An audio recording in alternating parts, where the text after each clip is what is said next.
மகா மேன்மையும் அருமையுமான வாக்குத்தத்தங்கள் 140.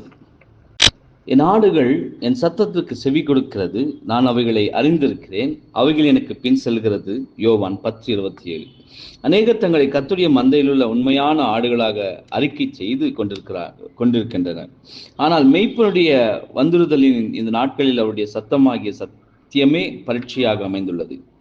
முன்பு இராத அளவு இப்பொழுது வெவ்வேறான பக்கங்களிலிருந்து வெவ்வேறான சத்தங்கள் ஆடுகளை அழைக்கின்றதை நாம் கேட்கின்றோம்.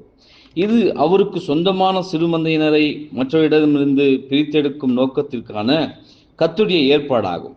அவருடைய ஆடுகள் அவருடைய சத்தத்தை கேட்டு அவருக்கு பின் செல்கின்றது. மற்ற ஆடுகள், அதாவது மனித தலைவர்கள், மனித நிறுவனங்கள், மனித கோட்பாடுகள், மனித முயற்சிகள் ஆகியவர்களுக்கு தங்களை ஒப்பு கொடுத்தவர்கள் தங்கள் விருப்பத்திற்கு வளைந்து கொடுத்து அவைகளை பின் செல்வார்கள். இவ்விதமாக இவர்கள் சிறுமந்தையிடமிருந்து பிரித்தெடுக்கப்படுவார்கள். மேலும் இதுவே கர்த்தருடைய திட்டமாக உள்ளது என்பதே ஆமென்.